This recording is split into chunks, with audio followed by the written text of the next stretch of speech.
I don't think the riots can be boiled down to a sentence. The root causes are deep and they are many.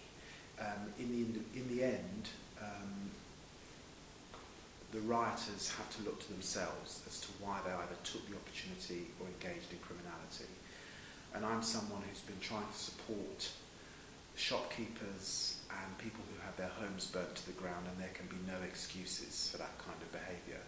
But I think that the thing that all the rioters have in common is that they don't have enough of a stake in society that makes them stop and think, I don't want to get involved in this. So unemployment, poor housing, little money, little prospects, those are things that mean people don't have a stake in society and can lead them to finding themselves caught up in rioting.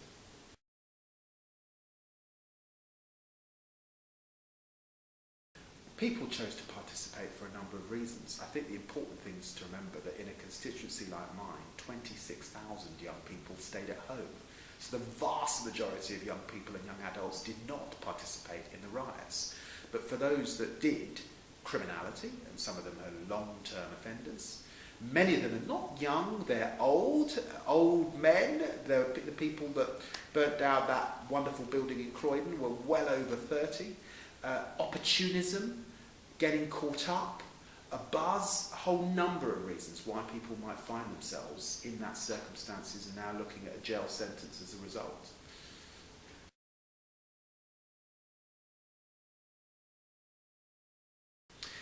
I think we need reform of our probation services, which needs to be deeper, which needs to support people. I'm really worried about unemployment, and particularly, obviously, for those who've committed offences, where actually, in the end, if you can get people into jobs and employment, you're a lot better off than not. And I think that young people particularly need quality youth services and purposeful activity to engage them, and I don't think there's enough of that going on. In fact, some of it's being cut back.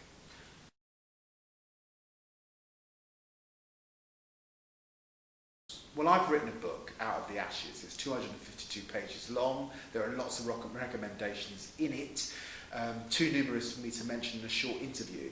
But I talk about how we deal with unemployment. I talk about the need for mentors.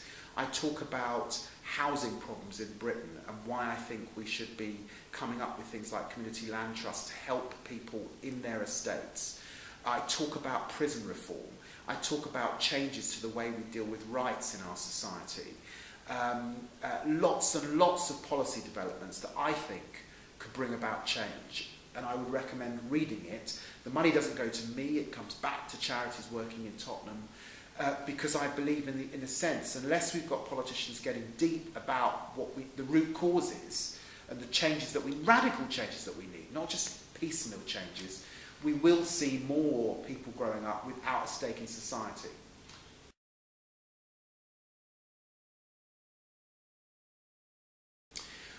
I think that local communities need to concentrate on fatherhood and on supporting families, youth services particularly, because we're seeing those cut back. You've got to be back in that place of supporting young people in communities itself, supporting mothers, and we've got to be better engaged in our housing estates particularly, and there's not enough often going on in our housing estates.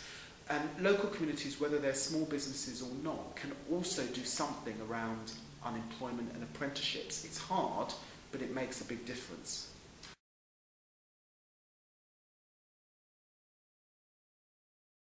I mean, I think the government should have had a proper judicial inquiry into the riots, and they did not. They did have a Communities and Victims panel that's produced a good report. They've got things like my book. The police also did a report. So they've got a basis on which to move forward, although I don't think it's as deep as it needed to be. And the test will be in a year's time whether they did that or not.